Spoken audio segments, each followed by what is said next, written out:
Hey everyone, and welcome to Almost Cancelled. I am Pierre, that is Tara, and we are going to talk about Star Trek Discovery, Season 3, Episode 11. It's called Su'Kal. So, full spoilers for the episode as always. We finally get to the Kelpian ship at the heart of the mysterious nebula where the burn originated, to discover that there was a survivor. The Kelpian who was sort of remained there had a child. She was pregnant. And this child, apparently Kelpians lived for about 125 years, at least. Did we know that? Did we know the lifespan was that long? It's got to be longer than that, because we see what an elder looks like. Yeah, true. Yeah, because this Kelpian looks nothing like the elder Kelpian, you're right, yeah. Yeah. Yeah, because the elder Kelpian's got like this weird kind of thin beard and stuff. It looks very... I guess, I don't know how Saru would know how long that they live for, since he's never seen anybody age past, the Vahare. That's true, actually. It'd be kind of funny if he finds out the average lifespan of a Kelpian when they don't off themselves during that ritual is actually 500 years. Well, it is their puberty, so yeah, maybe they've been killing teenagers. And yeah, if that's their puberty, then you sort of if a human being's puberty is what, 20% into their life, if that, depending on when you live. Well, that's if you live to 100, I suppose. But if you live to say 80, about what, 16-17% of your life. But it's basically just what the age is. Let's be honest, just a little bit less. Basically, yeah. I'd like to be a centenarian one day. Maybe you'll find out, I suppose, in about 60. We don't need to do the math. Well, okay, so it's all about the mission to go in there. I'm not entirely sure if the science in this episode, as far as radiation sickness goes, is remotely even close to... Well, they took their iodine pills before they went into the radiation. I'll put it this way. Chernobyl has ruined movie logic for radiation for me, I think. Well, they say the way to cure them from all the radiation damage has been DNA resequencing, which is not something they can do after Chernobyl. Of course, yeah. No, I'll buy that Star Trek has a magic future thing that'll fix it after the fact. Right. So radiation isn't something that builds up and stays with you throughout your lifetime anymore. I'm assuming in the future. Yeah, it makes sense. This is how it is. So that's the basic gist of the episode. There's a lot of action in the episode. Tilly's giving acting command of the ship because Saru's going down with the away team, which leads us to a lot of Tilly as acting captain, including a face-off with the big bad of the season, Osyraa, which was honestly rather enjoyable. I thought. Tilly trying to act tough and stick up for herself, even though she ultimately fails and the ship gets taken, and now Osyraa is in command of Discovery and has the tech, and leaves Michael and Book stranded, as well as obviously Culber and Saru still down on the planet. But I don't know why I'm jumping to the cliffhanger already, but that's how we end the episode. And Adira, yeah. And Adira, of course, yeah. Adira jumped down from Book. If we're gonna just jump right to the end, then yeah, that also. Yeah. So, it's not a long time, admittedly. We see once they jump down and they're in the whatever weird holodeck program is going on the ship on this Kelpian ship, and we see that as soon as Culber mentions, wait, you're Trill now. I can't remember what species it was. Bajoran. There you go. I knew you'd know that. Just from you'll know it after Deep Space Nine. Okay, that's why I don't know it yet. Okay, that's why I don't recognize it. You'll know it when you meet Ensign Ro. Okay, but as soon as they said this, I'm like, okay, Saru's going to be human. We're going to see. This is their excuse. They finally let. Yeah, you see Doug the feet Jones. and they're not hooves. Yeah, they're going to let Doug Jones walk around for an episode without any makeup on as a treat. And he still looks alien. It's the same as sometimes you'll get a TV show where it'll let an actor who's from a different country who puts on an American accent. They'll do an episode where they have to pretend to be from that country so they can use the real accent for an episode. That's what this reminded me of. Was those kinds of setups, but Yeah, this Kelpian has never really seen the outside world and is kind of sheltered and has been raised by computer programs. To the point where Michael, to not freak him out, has to pretend to be a computer program for a little bit, and try and I prod thought him he into was talking. really good. I liked him. He's the name of the episode, Sukal. Yep. Sukal, yeah, he's an actor he's like a character actor. He showed up in a lot of things. I know him mostly from Third Rock from the Sun. He's in an episode, a really standout episode, where he plays Pickles, Harry's dog that followed him from across the universe. So he's like a man dog in the episode, and he's hilarious. And he does a great job in this as well. I actually There's a know lot him of pickles in the performance. Yeah, I know him from Legion. He was on Legion just recently. Yeah. So Okay. yeah, the actor's Bill Irwin for anyone who's looking for him. He probably has like 200 guest roles. Yeah, he his seems like career. that sort of guy. If I go to, well, 92 credits. He's got 92 acting credits, which is still a lot, admittedly. Yeah. But it is worth mentioning, as I'm scrolling the list, a lot of those are shows where he's done multiple episodes. So, yeah, had a lot of work. So, yeah, I mean that's the basic gist of the episode. It did seem to play a little bit fast and loose with the radiation stuff because they tell us in no uncertain terms that they have to get back in 4 hours or they're screwed.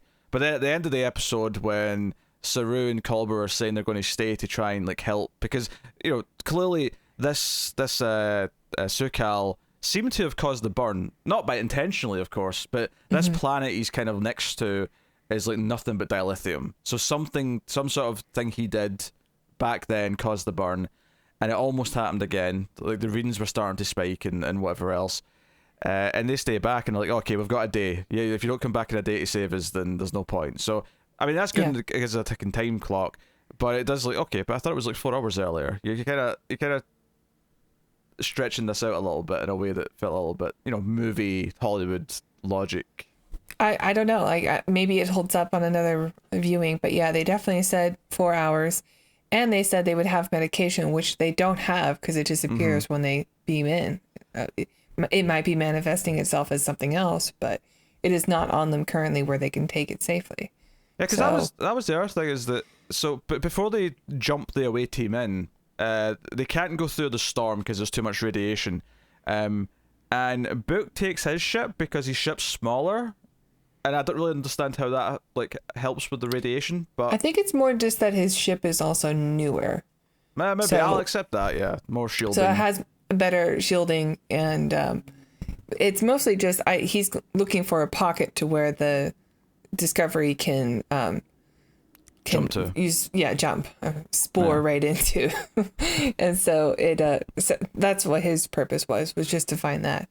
But he doesn't last too long. Like he immediately starts dying. Yeah, which is why I thought it was a bit weird towards the end of the episode when he was going back in to save them because they couldn't use because the ship was going to have to evacuate because of Asira. I thought it was weird that he could fly in and he didn't seem to be affected all that much. I guess it's just because he was taking medication this time as he was going. But again, a lot of fast and loose with the radiation. Yeah, well, we rules. saw. I mean, the very first episode, Burnham at the Vulcan Hello, she gets radiation damage also when she goes out to check out the the Klingon ship, and I mean, she's back on board after I don't know, maybe a few hours in the sickbay. Oh, I mean, sure, that's fine. I'm more complaining that this episode sets things up and then seems to break them in the same episode. It does that a couple of times. So that yeah, sticks there out is to a me more. moment. I feel that when Osira is on her way, and Tilly knows, and they figured it out, and but they don't want to leave the planet because they can't leave Burnham there. But I can't help but think, well, why not? Like, why can't you just spore out and spore back in at another time? Like, just go to the Gamma Quadrant for a couple hours and come back. Because you can't drop your shields to beam them up anyway when there's a giant ship outside. So, and you don't want to give them any leverage by letting them know there's something on this planet. I mean, there is dilithium on the planet, so maybe they would stay anyway at that point. But if you're going to protect your ship, just... And case in point, Asira very quickly says, it's weird that you've not left, which means there must be someone down there. Maybe your captain, who's not here, is down there. Yeah. So she's observant. Yes. As the niece of Margot Kidder. Yeah, she has like a Mean Girl-esque way of talking. Like I can see, I don't know, she kind of comes off as like my mother times 100. The way she talks to people. There's like this condescending tone. It's so weird because of the makeup to make her look alien, because it hides what age she is. It does kind of come off a bit more like harsh teenager than I think it otherwise would, because because the makeup's hiding the fact that she's actually middle aged. I don't know what age she is, but she's not a teenager. That's the point. Sure. But because it's hiding that, and it's just a smooth green skin. It's like it's kind of like an ageless quality to it. Yeah. I mean, I think she's great. I think she does a wonderful job doing the back and forth, and I do feel the dread when she shows up. Yeah. I will say I don't want to pick a fight with the popular kid. I felt a little bit of the cheesy writing when Michael explains to Tilly about this nub that's under the chair because of a slight defect. The nubbin. And then there's like close-ups to Tilly like stroking it like in the middle of tense situations, and I'm like, is this really offering comfort? A little bump in the chair, that's all this is? I mean, I don't know. Like Michael gives this big speech about how it was there for Judge O way back before all this began, and blah blah blah blah. Yeah, she says it's a manufacturing error in a some sort of manufacturing plant, but it's all done. No, she calls it a glitch. I'm like, which I thought was the more interesting thing. Like, Star Trek can allow for glitches when they build their starships. Like, it was an O-ring that caused like the Challenger to explode or something. Like, you don't. I don't know. It seems risky. So that's a fair point. I think maybe the difference there is that the Enterprise, sorry, I mean the starships in general don't have to do re-entry. Once they're in, because they're built in space and then they're in space, and that's them fine. They're just get in space forever. And the shielding does a lot of the heavy lifting, I guess. But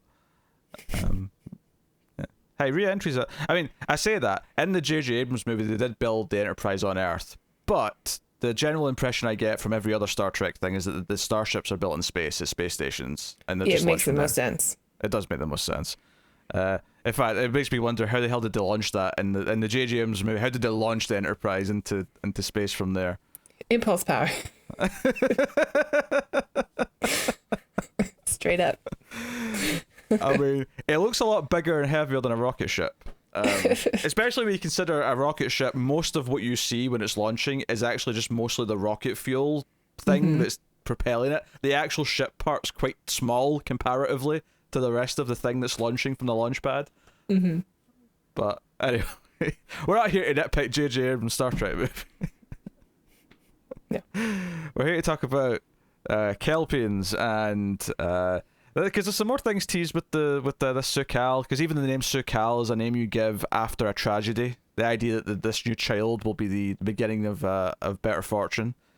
So we get a little bit of Kelpian mythology there, some of which is also new to Saru, because they also like walk in on part of the program is like replaying the day that the Kelpians joined the Federation, and but the programming is kind of self-aware in the sense that it says, no, we are here to like take care of the Kelpian, the kid. Yeah, like, are you a rescuer? That's input something one or whatever.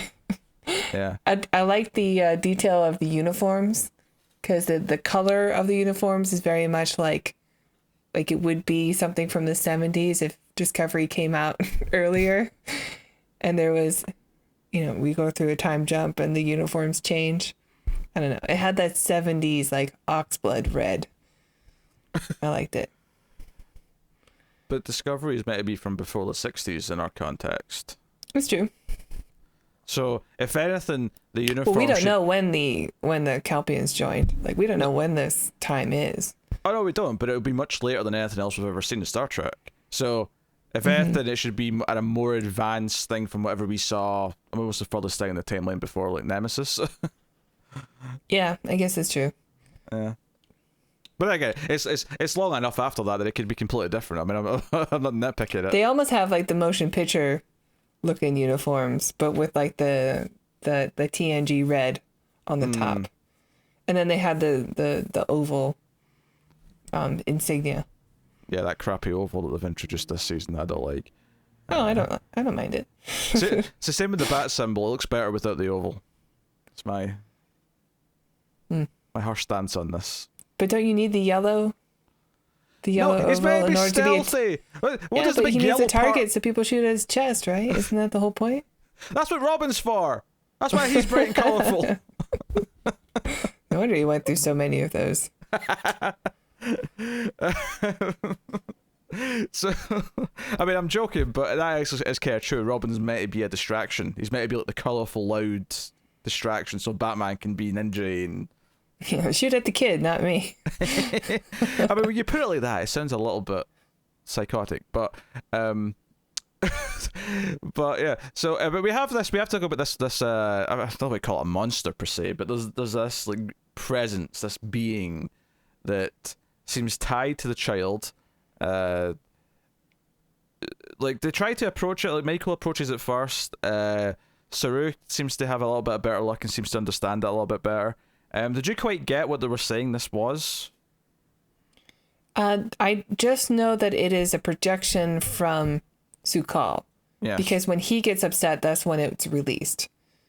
And Michael seems to have some sort of interaction where at first she feels threatened, so she picks up a rock and then puts it down when she looks at it in the eyes because she seems to be able to make some sort of connection to it. And then runs away when it looks like it's going to attack her. But I don't really know what it is. I do like the design of it, though.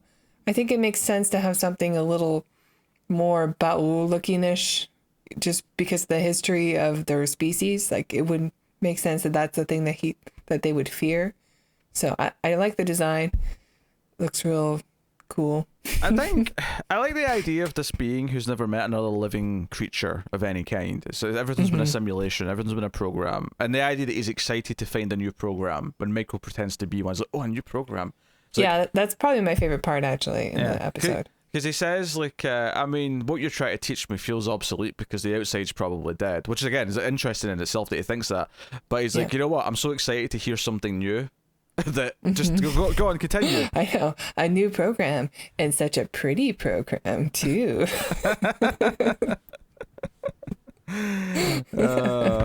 Michael putting on a brave face. Yeah. Good thing I'm not real. Yeah. Speaking of everyone kind of being proud of Tilly on the bridge when she talked back to Syra a little bit. You know, it's funny because I mean I still think it's a bit weird that he made an ensign acting captain. In fact, hell, even the admiral in this episode where he mentions that Tilly's going to be acting captain while he goes down in the away team, the admiral's like, You got no one else, or no one else? Because even at the end of the episode, the idea that he's so connected that he has to stay behind, and Michael's like, "Look, I'll go back and aid Tilly. I'll make sure I'll be her first, and I'll give her anything she needs so she can do this." In fact, the only sort of time I sort of like side-eyed the episode a little bit is earlier in the episode before they go on the mission. Michael's talking to Book, I think it is. It talks about how she's a little worried that Saru may not be objective. He may have a hard time making the hard calls. And I'm like, Michael, every time you're faced with a hard call that affects you personally, you completely don't do it. So don't even start. I know. I mean, they even reminded her just a couple episodes ago about Arium, about Giorgio, like everything. Yep. Like the audience has also have had a refresher of this. Yeah, I'm just saying. Projecting. I mean, she's not wrong to think that, though. In fact, as Tilly herself defined later, projection. Yeah. But I mean, I understand she's not wrong to think that. That's what she's right, and arguably the reason why she's able to predict that he's going to have a hard time is because she knows she would too in a similar situation, which is self-aware and applaudable. But she doesn't say it that way. She says it in a way like, I have to go there and keep him in line because he's going to go off book, and I'm like, you're the one who goes off book. Is she talking to Book about this, or is she talking to Culber about this? I don't remember. I can't remember. Because Culber is part of the away mission, so it would make sense that she would talk to him about it. I think it was Book because I think because Culber's scenes with Stamets, where Stamets is saying, you can't go, too dangerous. Right, okay. Yeah, I was kind of hoping it would be Culber, because then it would make sense, because even when she's on there, she like lets them go ahead and she stays behind. So if she really wanted to watch him, then would she team up with Saru instead of the other way around? Yeah. Oh well. Yeah. Yeah. Speaking of Adira, actually, Gray just kind of appears again at the start of the episode, and it felt. I mean, I actually thought this episode was fairly solid for what it was. If I have a legit complaint, I do think it was weird at the start. Oh, Gray's just back now, without much of an explanation. He just kind of says, sorry, that I was feeling a bit upset that I wasn't corporeal and could like talk to other people, but I'm back now. It didn't feel motivated by anything, it just kind of felt sudden. Oh, here, Gray's back. Okay, I guess that's happened now, we can move on. Yeah. I mean, I don't really know where it's going. I guess I do like the added lore that we're getting about what it's like to have that sort of like what you're expecting for the Trill afterlife after you've been a conjoined Trill, that being disappointed with how things worked out because everything's different now that the Trill is in, or the symbiote is in a human. I guess. Plus, it'd be weird to be tied to your, partner for for the rest of their life with in sort of like a forced situation too. Like maybe he does need some time to figure some shit out. Maybe. Yeah, I mean, I guess the way to put it is that he's used to being in the captain's seat, and now he's just a passenger and has no control over anything that's happening. So I guess it's hard to get used to that once you have been the one who has been piloting everything. I was looking for, because when Gray showed up and stuff started going around it, and Adira was like trying to open some stuff up so they can look at the parts inside the ship or whatever, and it looked like Gray was sort of helping by like also trying to pick stuff up, but we don't actually see him do it. It looked like he was going to, though, and I was going to call it out. Wait, Gray's not actually there. Yeah, I did mildly enjoy though Stamets like sort of telling Gray off, even though he can't see him. Just in support and then wandering off. I guess Adira has sort of become his adopted child in a way now. Yeah, in a weird way. Even the scene with Culber was like, you can't leave Adira behind. I know. It's like wait, what? Why is Adira so important to Culber all of a sudden? Which is actually kind of funny in a dark way that now both Culber and Adira are on the planet, so Stamets might lose everyone that he cares about. Yeah. If things go awry. Which, by the way, so when Asira like beams aboard like all of her guards onto the ship and holds everyone at like phaser point, like they put like a mind control device or whatever it is on Stamets so that they can jump. Her guards all look like Daft Punk. I love it. They do, yeah. They all have these really over the top helmets, but their ship like basically umbilical cords to Discovery. So when Discovery jumps, it takes their ship with it. So okay, I was wondering what that was. I wasn't sure. Like it looked like that ship just spore drived out of there too. I'm like, they don't have a spore drive. How's that possible? I guess just holding on. This is basically what it is. He holds on to it's the like ship. the Star Trek 4. If you just grab onto Kirk while he's transporting, then you transport too. Yes. Okay. Star Trek 4 is the best Star Trek thing ever. So flawless. Well, that and The Trouble with Edward. The Short Trek. The Short Trek. You're putting that up there as one of the best Star Trek things ever. I mean, I liked it. I can't help it. It's H. John Benjamin in a Star Trek thing. I love it. Okay. So that was the episode, more or less. That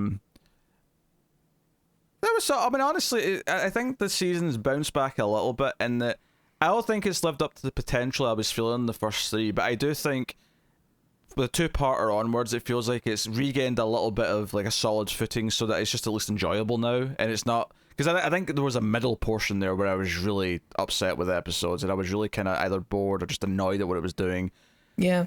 And at least everything it's hinting at as to what's caused the burn so far is not annoying. It all feels like fitting stuff that is not going to piss me off when they reveal what it is. So that's good. And Asira's not the best villain ever, but I think she's entertaining enough, and I'm enjoying the interaction with Tilly. So, yeah. I'm enjoying season 3 a lot. I really like it, and I think maybe you've had a little bit of a turnaround because you have somebody who's positive about the show on doing this with you right now. Is this you pat yourself on the back? You're like, see, I'm better than Connor, and that's why you're enjoying it more. Better than Connor. I just like Discovery. Anyway, I like this episode a lot too. I think there's minor nitpicks or whatever, but I also agree that the nubbin on the chair was a little bit, I don't know. Sometimes the emotion in the show can be a little bit forced, and that was one of them. But all the stuff on the planet, like as soon as they beam down there, and she's a Trill, and she looks at Culber, and he's a Bajoran. I'm like, ooh, what's going on here? Like, I love this kind of stuff. Give me more of it. I like the whole fairy tale looking world. Like, it's meant for a kid, but the kid's grown up, but he's still acting like a kid. I don't know. That's all up my alley. So I am very excited about this. I am maybe leaning toward that we'll get a bad roll scene next episode. Because I think maybe he's gonna have to make a deal with the big bad. Or what if he sold them out already? What if that's how Asira got to them so easily? Yeah, I mean, it could have been that, or it could have been that technology that Book used maybe wasn't as secure as he thought. Could be that, yeah, because there's a bit of speculation but no definitive answer. How they got there, how they followed them here, but that is. I mean, they just came across a dilithium planet. That's probably pretty valuable. Actually, more important than that, to go with my Admiral theory, they did have Federation transponder codes, because at first they're pretending to be a Federation ship, and they don't respond over comms, but the comms guy does mention they've got Federation transponder codes. Yeah, that's true. So they got the right codes. Now they could have just got them in the black market or something or whatever, but I mean that would, if the Admiral did sort of like sell them out for some reason or make some sort of deal, then that would line up nicely. It would. I don't want it to. Because I like him. I want him to be a good Merle, not a bad Merle. He's a bad Merle. If I don't get anything else right about this show, I've been right about him all along. Oh yeah. And you know it the whole time. Well, it would be more of a shock if he wasn't bad, given Star Trek's reputation. The scene that we get with Philippa at the end of the last episode tells Michael basically to go for the captain's chair. And the way she talks about Saru in this episode, like maybe he's not ready for the captain's chair. I don't know. I am wondering if Saru's going to end up dying by the end of this season. Me too. I don't know. Like maybe. I'm getting vibes. I'm getting vibes, which would be really funny because it means that despite the fact that we gave it to a series regular this season, we're still going to somehow end up with a new captain in season 4. But I'm getting kind of vibes where Saru might die and Michael might taking the captain's chair, or at the very least Tilly might keep it and then Michael will be number 1 again. I don't know, but I mean, if Tilly is acting captain, wouldn't she be the one that would take over? And that's how Kirk gets it in the Star Trek movie. True. At least temporarily.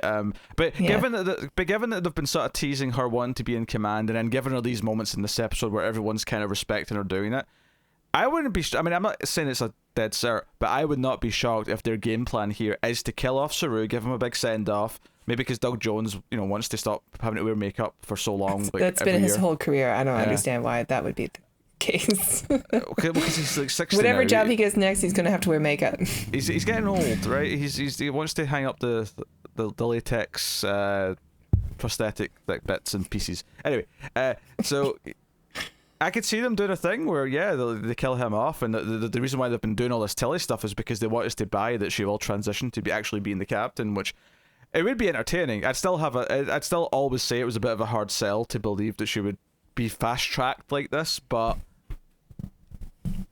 I wasn't not entertained when she was acting captain this episode, so Yeah. I don't know. Oh well, there you go. There is episode 11. We have 2 more left. It does feel like we're ramping into kind of the end game of the season here now. So that is neat. And who will be on the review next week? It's a bit of a roulette spin at this point, to be honest. We're at that point where Connor might have his computer. He might not have his computer by next episode. We'll find out. Hopefully. Yeah. I just want to enjoy the show and not have to work. Yeah, right. But they all love having some positive vibes here. Sure. This is an essential component. I'm honestly concerned that they gave him this like big estimate, this big wide estimate for the delivery, and because it's like around Christmas and New Year's time, I suspect it's going to be on the slower end of everything, just because it always is at this time of year. So I'm just saying. But you guys live in such a small country, like. We're not in the same country. How dare you? Well, I mean, it's the same island. Same How island, difficult can different it be? Like, there's like 4 people there.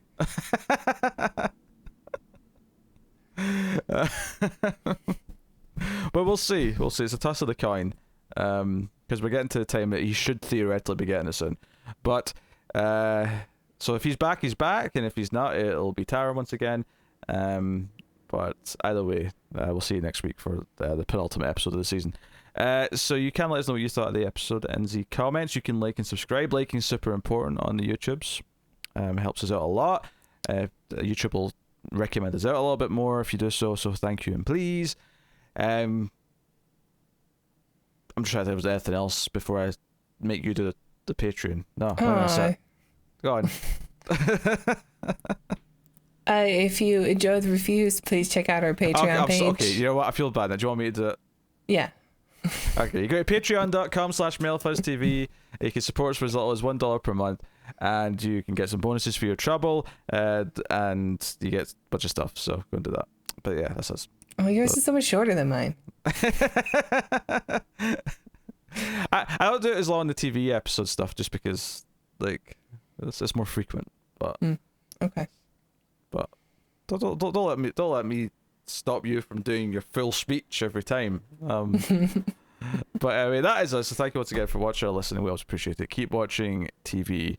Have you got any vanilla?